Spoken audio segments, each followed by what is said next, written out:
My name is Evelyn Harper, and for as long as I can remember, the orchard has been my world. It started with my grandparents, who planted the first apple trees on this rolling 40-acre plot in the hills of Vermont back in the 1920s. My parents expanded it, adding pear and cherry groves, turning it into a modest but thriving family farm. When my husband, Thomas, and I took over in the 70s, we poured our souls into it, pruning branches through biting winters, harvesting under golden autumn suns, and selling crates at local markets. Thomas passed 10 years ago from a heart attack right under the old Macintosh tree, but I kept going. At 72, my hands are gnarled like roots, but the orchard still whispers to me, a living testament to generations of quiet labor. The trouble began 3 years ago when my son, Nathan, lost his job in the city.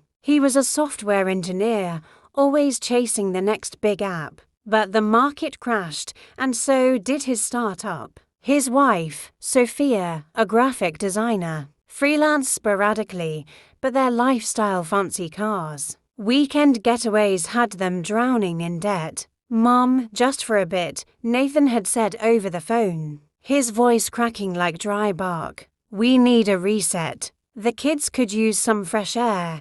They had 2 little ones, Mia, -1, and Lucas, 5. How could I say no? Family roots run deep. They arrived in their sleek SUV, unloading boxes into the guest cottage I'd renovated after Thomas's death. At first, it was a balm to my lonely days. The children's laughter echoed through the rows of trees, and Nathan helped with the picking during harvest season. Sophia even designed new labels for my jams, which sold well at the farmer's market. But slowly, like weeds creeping in, things changed. Nathan started treating the orchard like his playground. He'd host team building barbecues for his old colleagues, trampling the grass paths and leaving beer cans scattered like fallen fruit. Sophia turned the old barn into her creative studio, shoving aside my tools and crates to make room for easels and canvases. "It's underutilized space,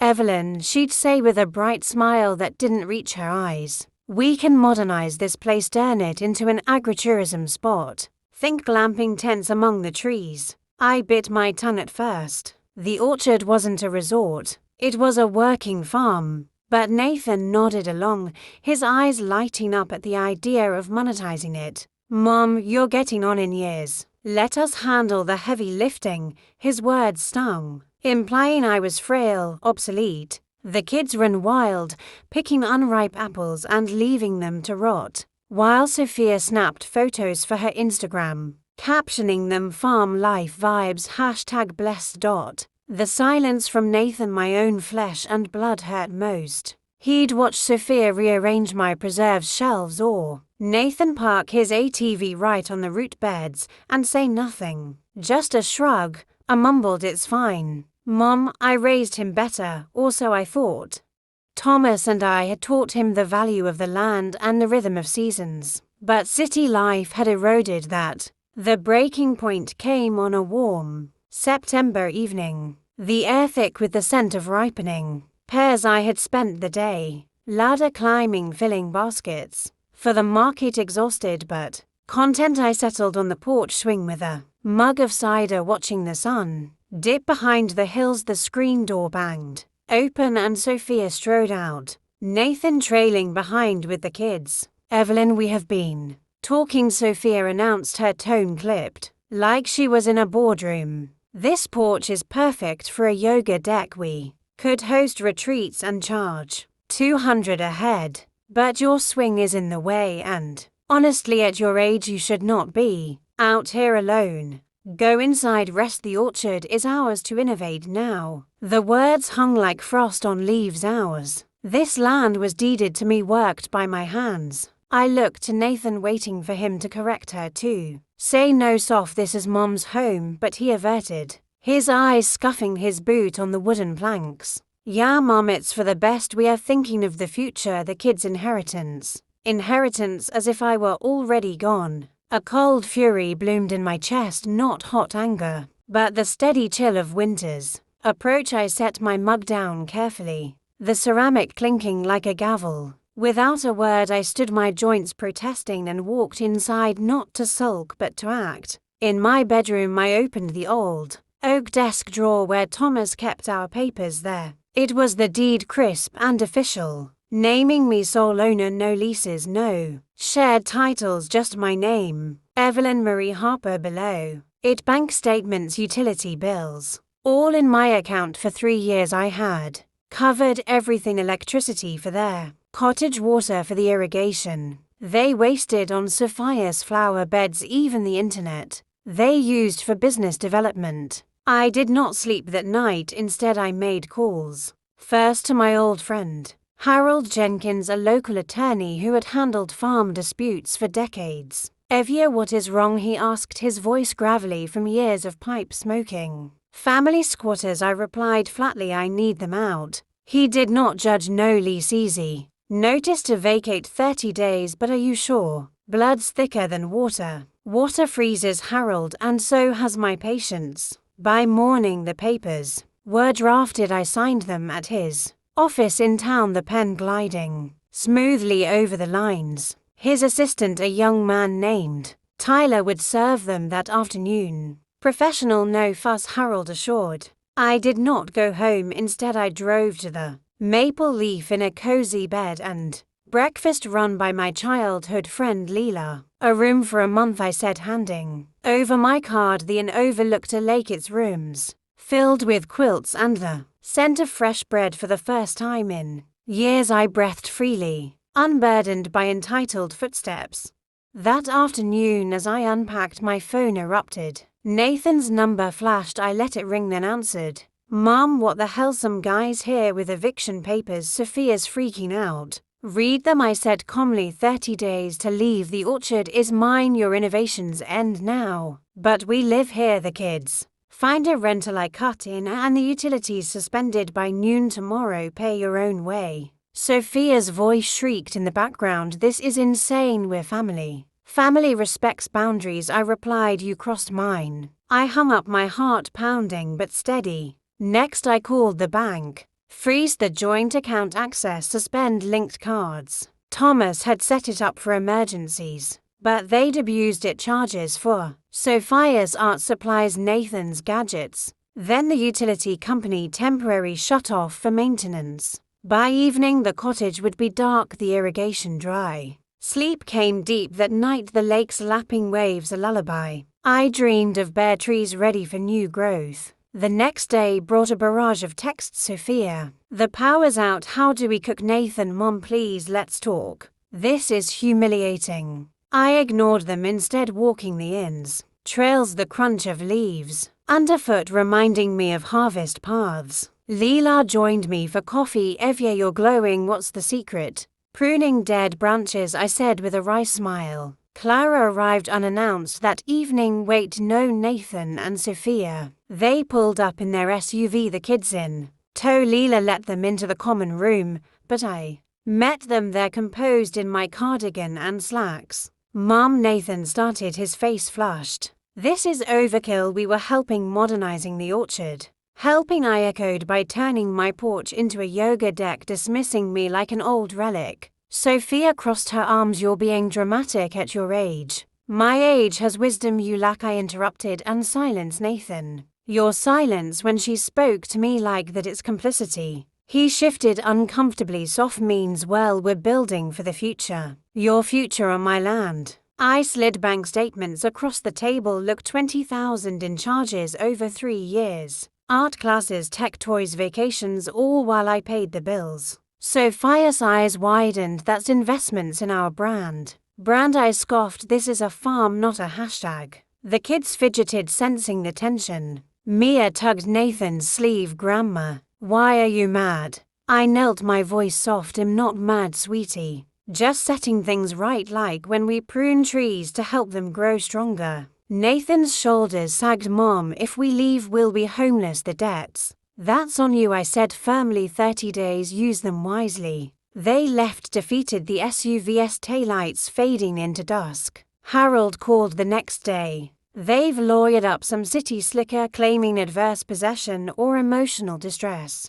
Baseless, I replied, counter it. We met at his office a week later. Nathan and Sophia Sutt. Stiffly, their lawyer, a young woman in a sharp suit flipping papers. Mrs. Harper, this is elder exploitation. Your son has rights as heir. Harold chuckled, ere the deed's clear. Evelyn owns it outright, no lease, no contributions, just freeloading. Their lawyer pressed, but improvements, the studio, the paths. Unauthorized, I said, and damages, trampled beds, wasted fruit. I could sue for restitution. Nathan paled, Mom, please. Sophia burst out, you're heartless, the kids love the orchard. The kids can visit, I conceded, but not live off it without respect. The meeting ended with them signing an agreement, vacate in 20 days. Repay $10,000 in installments, no further claims. As days passed, I volunteered at the local co-op teaching jam-making classes. Old friends rallied offering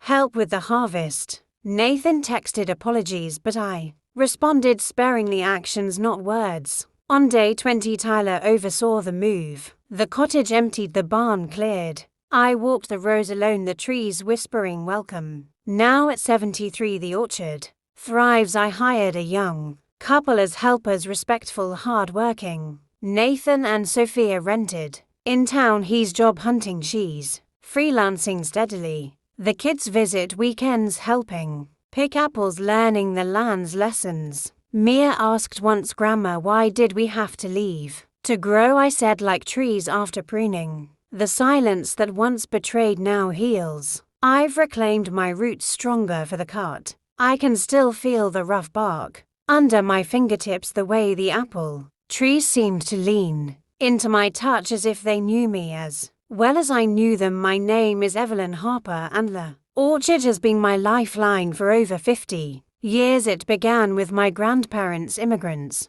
from Ireland, who scraped together enough to buy this 40-acre plot in the rolling hills of Vermont. They planted the first rows of Macintosh and Cortland apples in 1925, battling rocky soil and harsh winters to build something lasting. My parents inherited it in the 50s, expanding with pear and cherry groves, turning it into a self-sustaining farm that fed our family and the local community. When I married Thomas in 1968, we took over our hands, joining theirs in the earth. We added beehives for pollination, built a cider press, and started selling jams at the farmer's market. Those were golden years. Summers of buzzing bees and laughter, autumns heavy with harvest, winters spent planning by the wood stove. Thomas was my anchor, a quiet man with calloused hands and a smile that could melt frost. We raised our son Nathan amid the trees, teaching him to climb ladders, spot blight, and respect the land's rhythms. The orchard gives what you give it, Thomas would say, his voice deep like the river that bordered our property. Nathan was a bright boy, always tinkering with gadgets, but he loved the farm too, or so I thought. He left for college in Boston, chasing dreams of Silicon Valleys over Apple Valleys. Thomas and I carried on, our love deepening with each season. Then, 10 years ago, Thomas collapsed under the old Macintosh tree during pruning. Heart attack, the doctor said. One moment he was there, laughing about a squirrel stealing nuts. The next, gone. The orchard felt emptier without him. The wind howling through branches like grief. I buried him on the hill overlooking the groves. A simple stone marker etched with rooted in love. At 62, I could have sold the place, but it was my heart. I hired seasonal help, kept the market stocked, and found solace in the routine. My hands grew gnarled, my back ached, but the land sustained me. That changed 3 years ago. Nathan called one rainy evening. Mom, things are tough here. The startup folded, layoffs everywhere. Sophia's gigs dried up too. We can't make rent. His voice cracked, echoing the boy who'd fallen from a tree and broken his arm. Sophia, his wife of 10 years, was in the background, shushing their kids, Mia and Lucas, just until we rebound. The fresh air would be good for the children. How could I refuse? The guest cottage, a small two-bedroom I'd renovated after Thomas's death, stood empty. "Come home," I said. Family roots run deep. After all, they arrived in late spring, their black SUV kicking up dust on the gravel drive. Mia, 8, with her pigtails and wide eyes, ran straight to the swing Thomas had hung from a sturdy oak. Lucas, 5, toddled after, giggling. Nathan hugged me tightly, his city cologne clashing with the earthy scent of blooming cherries. "Thanks, Mom, this means everything." Sophia, elegant in her designer jeans and scarf, smiled politely. "It's charming, Evelyn, so rustic." At first, it was a revival. The cottage suited them, cozy kitchen, porch facing the orchard. Nathan helped with weeding, his tech-savvy mind suggesting apps for tracking yields. Sophia redesigned my jam labels, sleek and modern, boosting sales at the market. The kids picked berries, their faces smeared with juice, and we'd bake pies together in the main house kitchen. Evenings, we'd sit on the porch, fireflies dancing, sharing stories. It filled the void Thomas left, this bustle of life. But cracks appeared like frost heaves in spring. Nathan's help turned intrusive. He'd question my methods. "Mom, why not go organic certification? Or drone spraying?" I'd explain the costs, the traditions, but he'd wave it off. "You're stuck in the past." Sophia complained about the isolation. "No decent Wi-Fi. How do you live?" I upgraded the internet on my dime, thinking it temporary. Then came the barbecues. Nathan invited old colleagues for networking. Retreats, they'd arrive in fancy cars, trampling through rows, snapping branches for photo ops. Beer cans littered the paths, cigarette butts, scorched grass. "Clean it up," I'd say mildly. Nathan would nod, but Sophia rolled her eyes. "It's just fun." Evelyn, lighten up. The barn was next, the old structure, where Thomas stored tools and I pressed cider, became Sophia's studio. She shoved aside rakes and crates, hanging lights and unrolling yoga mats. "This space is wasted," she declared. "I'm turning it into a creative hub. Art classes, maybe. Wellness workshops." I protested. "That's for farm work." She laughed. "Farm work at your age? You should rest more." Nathan, overhearing, said nothing, just helped her move my things to the shed. The kids' wildness added to it. Mia and Lucas, once delightful, ran unchecked, climbing fragile saplings, picking unripe fruit and leaving it to rot. "Discipline them," I'd urge. Nathan shrugged. "Their kids, Mom. Let them explore." Sophia posted it all online. Farm kids, free-range life, turning my sanctuary into content. Silence became the sharpest thorn. Nathan, my son, witnessed it all. Sophia's dismissals, the damages, and stayed mute. His eyes would flicker with guilt, but words never came. It echoed my deepest fear. I'd lost him to the city's shine, to Sophia's ambitions. Tensions simmered through summers and winters. Bills mounted all on me. Electricity for their air-conditioned cottage, water for Sophia's endless showers, gas for Nathan's ATV joyrides through the groves. My savings dipped, but I endured for the grandchildren. The eruption came on a golden September evening. Harvest was peak. I'd spent dawn to dusk on ladders filling baskets with pears, their skins blushing pink. My body ached, but satisfaction warmed me. I settled on the porch swing with cider, the sun painting the hills amber. The door slammed. Sophia marched out, Nathan behind with the kids. "Evelyn, we've decided," she announced as if decreeing law. "This porch is ideal for a yoga deck. We'll host retreats, 200 per session. Your swing blocks the flow, and frankly, at your age, swinging alone isn't safe. Go inside, rest." The orchard's ours to evolve now. Ours, the word ignited like dry tinder. This land was mine, deeded, sweated over. I turned to Nathan. "Defend me," I pleaded silently. "Say soft, this is Mom's home." But he stared at his shoes, muttering, "It's for the future, Mom, the kid's legacy." Legacy, as if I were a relic. A glacial calm descended, not rage, but clarity like winter's first snow. I set my mug down, the clink final. Standing, knees creaking, I walked inside without reply. In my room, lamplight cast shadows on the walls. I opened the desk drawer, fingers trembling slightly, not fear but resolve. The deed: Evelyn Marie Harper, sole owner, bank folders below. Utilities accounts all mine for 3 years. I had subsidized their life blind to the drain. No tears action. I phoned Harold Jenkins, attorney and old friend, evaluate call trouble. Intruders, I said, family ones, evict them. He sighed details. No lease, freeloading, disrespect, 30 days notice. Done by morning, sure. Roots must be protected. Sleep evaded me, I planned instead.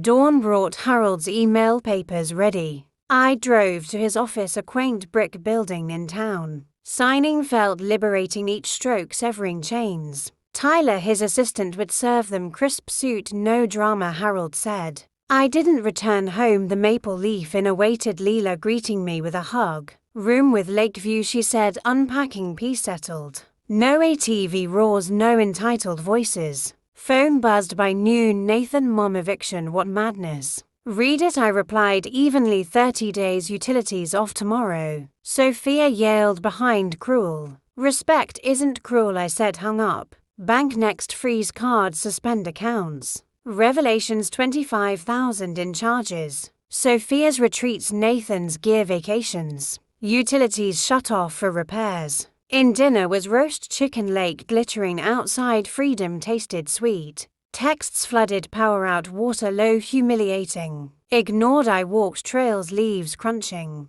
Nathan and Sophia arrived, evening, kids wide-eyed, common room meeting. Mom, overreaction, Nathan pleaded. Reaction to years of takeover, I countered, slid statements, your evolutions cost me dearly. Sophia huffed, investments. In entitlement, I said. Kids confused, Mia grandma angry. No sweetie fixing. They left subdued. Harold, they lawyered, claims bogus. Office meeting, their attorney blustered. Harold dismantled, agreement vacate. 20 days, repay 15,000. Days filled with co-op volunteering, teaching, pruning, friends helped harvest. Day 20, empty cottage, I walked groves, wind whispering renewal. Now orchard blooms, hired help, respects. Nathan works steadily, Sophia freelances. Kids visit, learning truly. Empowerment at 73 roots reclaimed deeper.